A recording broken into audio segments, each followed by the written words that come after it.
Las 2 de la tarde con 31 minutos, tiempo del centro de la República Mexicana. Y bueno, quién lo dijera, estamos todos completos, pero a través de la magia de la tecnología, dirían los clásicos. Al señor Carrillo ya lo saludé, pero lo vuelvo a saludar, mi Pablo querido. El señor Pacheco. ¿Está Pacheco? Está Pacheco, eso sí es nota. Pero yo lo veo normalito, fíjate.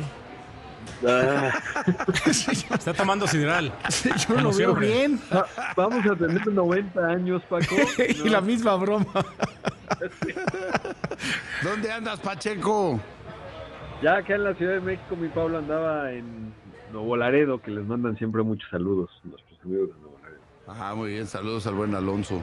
Y el señor Manuel Velázquez Márquez, que está aquí en esta mesa. Los que sí trabajamos. En la oficina. Ajá. Oye, mi Pablo, entonces, ¿cómo va el torneo de la WTA 500, ahí el Guadalajara Open Akron?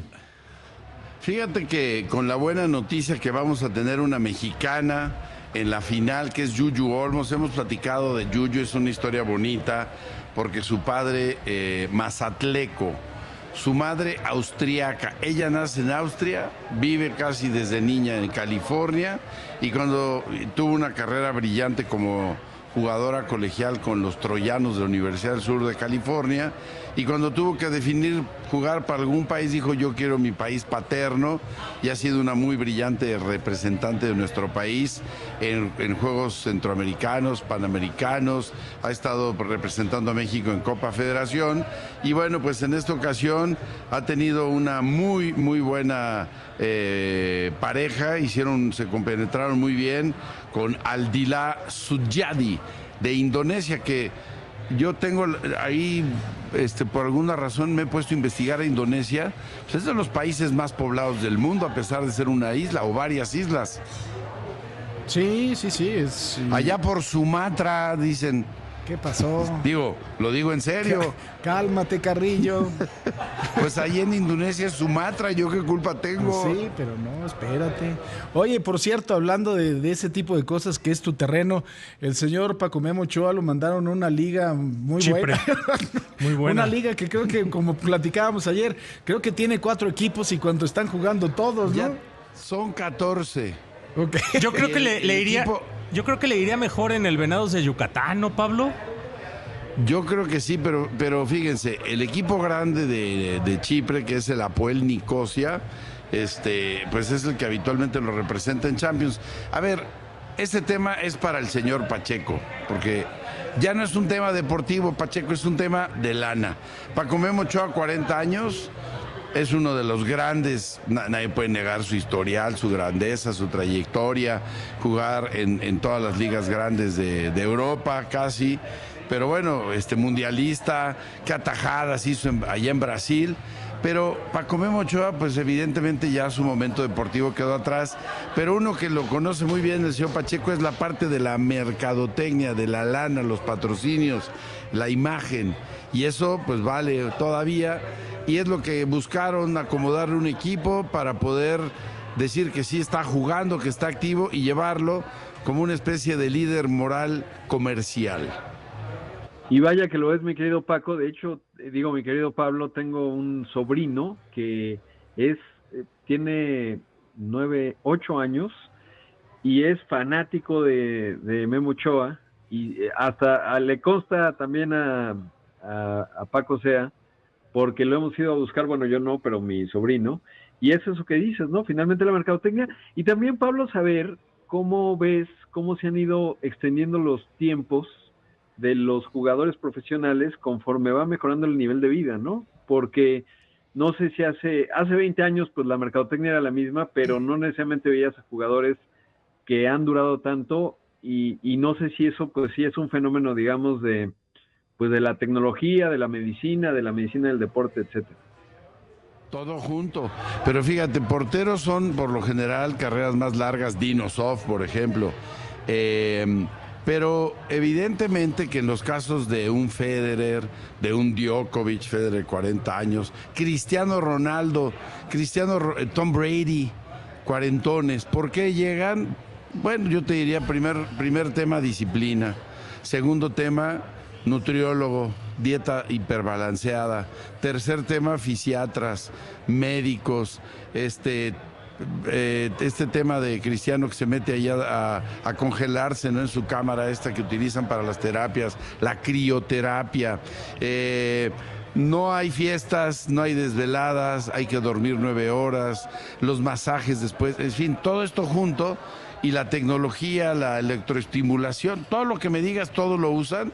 LeBron James gasta una millonada y todos ellos casi llegan a los 40 años extendiendo la curva, la parte alta de su estado físico, utilizando todos los implementos tecnológicos, pero si no hay disciplina, no sirve de nada. ¿Cuántos casos hemos tenido de jugadores que sabemos que les gusta mucho la noche y les gusta mucho aquel grupo que les decían el grupo Tamarindo, porque tomaban una bebida que se puso de moda entre los chavos, no sé si es ron o vodka con tamarindo? Vodka tamarindo.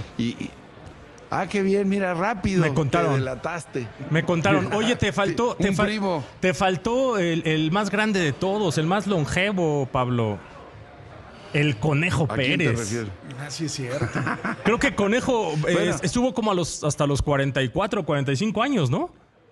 Pues sí, un tipo disciplinado, un tipo que tiene una carrera brillante y que fue un tipo extraordinario, porque a pesar de que el Conejo él mismo lo reconoce, pues sus orígenes son de una familia muy sencilla, muy humilde, fue siempre disciplinado, su ejercicio, sus horas de sueño, sin excederse nunca en nada. Y bueno, pues ahí están los resultados. Interesante, sin duda, ¿no? Me recuerda a la disciplina de Francisco Sea. Uno pues lo ve, se mete a la cámara criogénica, hace ejercicio, y yo lo veo siempre incólume a las 6 de la mañana. Yo estoy junto a Walt Disney. Oiga, no, al ratito voy al respecto. Ayer que llegué al gimnasio del hotel, que me encuentro al señor Sea, aquí lo tengo documentado y lo voy a subir a mis redes. Los voy a taguear a todos para que vean lo que es la disciplina del señor Sea. Eso, mi Pablo. Gracias el Tom por salir Brady en mi de los defensa. medios. Por salir en mi defensa. Vamos a hacer una pausa para seguir hablando de estos espinosos temas, pero le queremos agradecer a Lincoln México por su invaluable apoyo durante nuestras transmisiones en Guadalajara, y gracias a su cortesía pudimos trasladarnos con total confort y seguridad en la Lincoln Corsair, una sub que combina elegancia y tecnología. Ahí veías al señor Carrillo muy... Vi las historias. También queremos destacar que el Lincoln Nautilus es un modelo que refleja la sofisticación y desempeño característicos de la marca. Gracias a Lincoln por acompañarnos y hacer de esta experiencia algo aún más especial. Consulta más información en tu boutique Lincoln Patria, ubicada frente a Andares. Vamos a hacer una pausa y volvemos con más. De nueva cuenta vuelvo a anunciarle a usted que está el señor Pablo Carrillo desde el Guadalajara Open Akron. WTA 500. WTA 500, allá en el Complejo Panamericano de Tenis en Zapopan, Jalisco. El señor Rodrigo Pacheco, que creo que está desde la sala de su casa, esquina con el comedor. Sí. El señor Manuel Vázquez Mares, que está aquí. Muy buenas tardes otra vez. Hay que avisarle a Pacheco que Rodrigo Pacheco no juega este torneo porque es un torneo de puras mujeres, ¿no? Porque... No, pero déjenme les digo que Rodrigo Pacheco está jugando en Estonia. En estos tiempos de lo políticamente correcto, todo puede ser posible. Ahora sí, Pablo. Les digo que Rodrigo Pacheco, el homónimo de nuestro especialista financiero, el gurú de las finanzas de imagen, está jugando en Tallinn, en Estonia, Serie Copa Davis México, Estonia. Y hoy Rodrigo ganó en 3 sets su match difícil. Previamente este chico Luis Álvarez había perdido el primer punto, pero va 1-1 empatada la serie, el homónimo de Pacheco. Si ustedes me lo permiten, yo le quisiera preguntar al señor Pacheco, porque él es un experto en estos temas. Todos oímos del huachicol financiero, todo el día, llevamos días oyendo. Pero, señor Pacheco, a ver, si tuviésemos que explicar en una clase muy básica, ¿en qué consiste esta truculencia del huachicol financiero? Corrígeme, mandamos barcos con petróleo crudo y nos regresan petróleo, gasolinas, diésel ya refinado, ese es el tema, sin pagar impuestos. ¿Ese es el fondo del tema, señor Pacheco? Pues sabes que lo que sé, mi querido Paco, mi querido Pablo, es que Lo que ocurre es que en la zona del Golfo de México, en la parte de Estados Unidos, pues hay muchas refinerías, a veces se lleva petróleo crudo mexicano, pero también del que producen allá y lo etiquetan de otra manera y entonces paga menos impuestos, digamos como si fuera combustóleo o algo mucho más degradado, y lo importan de regreso a México. Lo que no tengo claro es si el mismo petróleo que nosotros estamos exportando, porque se tiene más controles, o simplemente en lo que, pues no es que le sobre, pero en la capacidad que tiene toda esa zona del Golfo de México en Estados Unidos, que allá ya le llaman Golfo de América, y entonces lo meten a México, pero pues con una, como si tú dijeras, oye, aquí vienen manzanas, y en realidad lo que vienen son kiwis, que son más caros que el kilo de manzana, y entonces pues lo meten de contrabando, lo empiezan a distribuir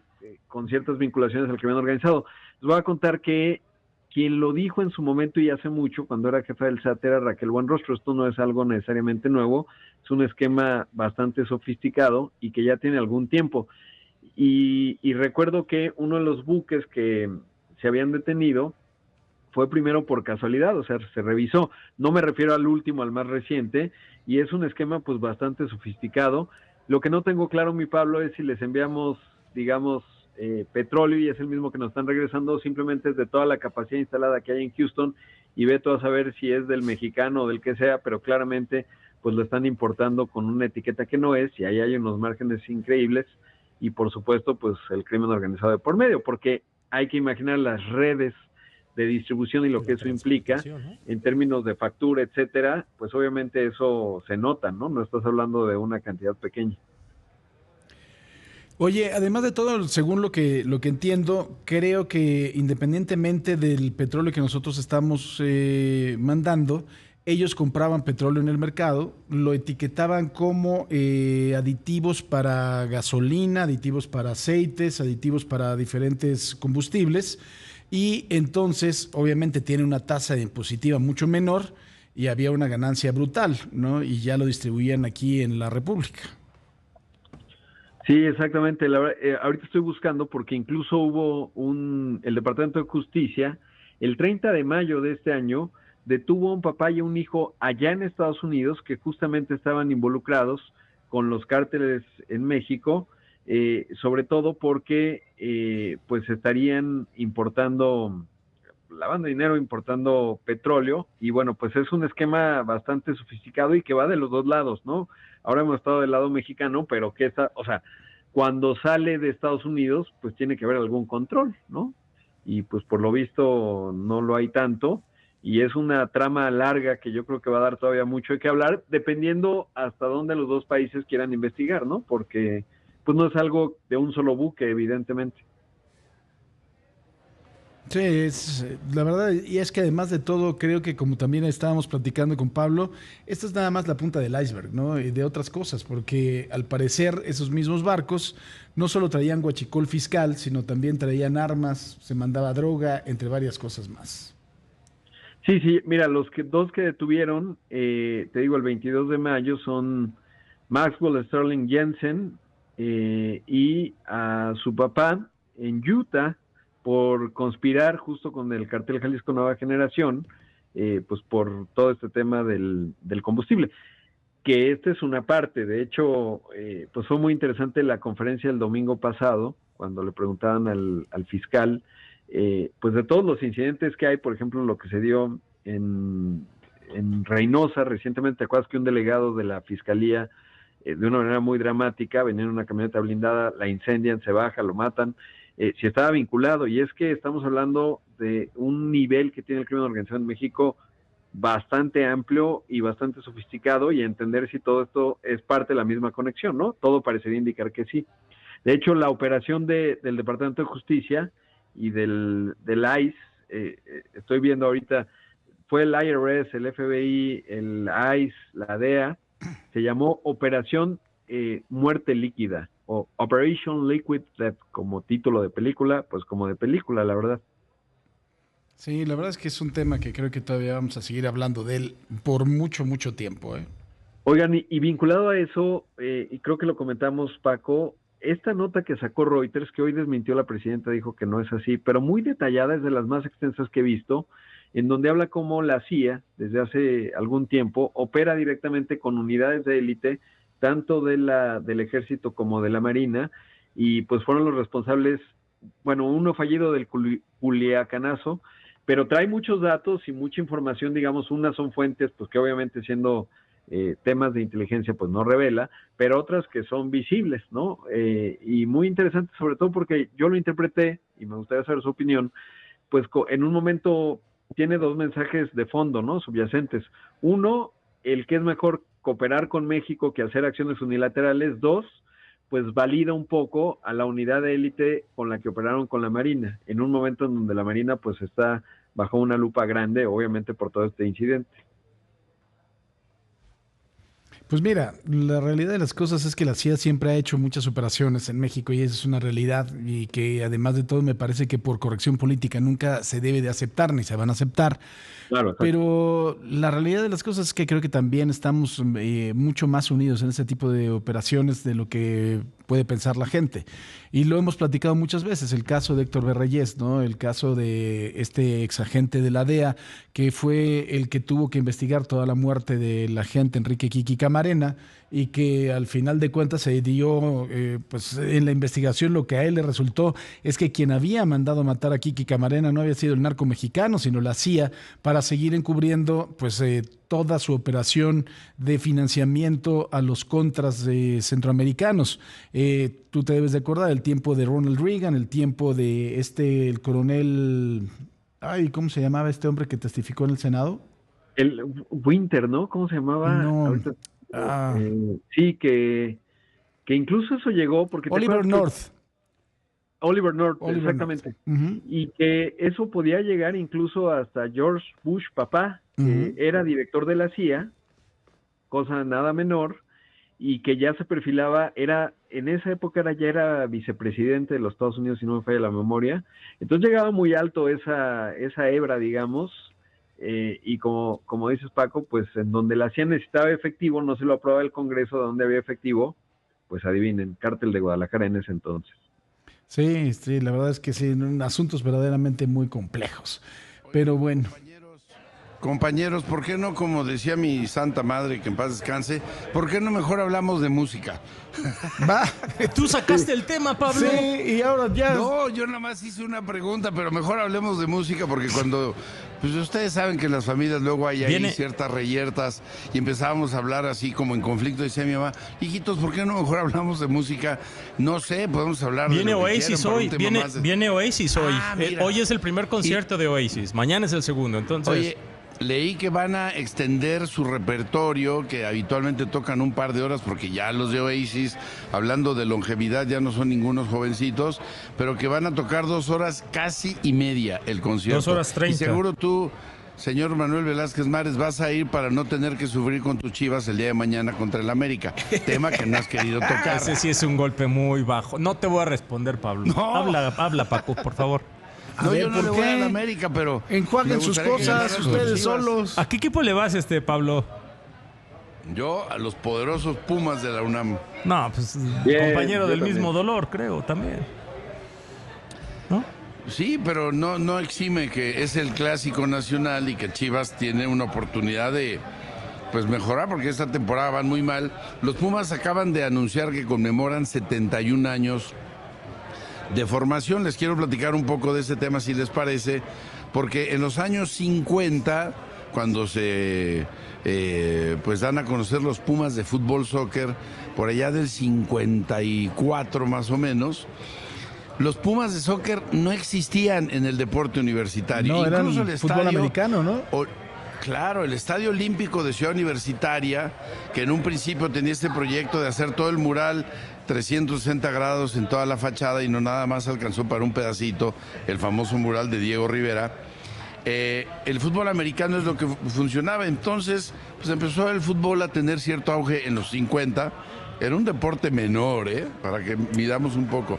Pumas asciende a primera división hasta el 62, con aquel equipo formado por puros estudiantes.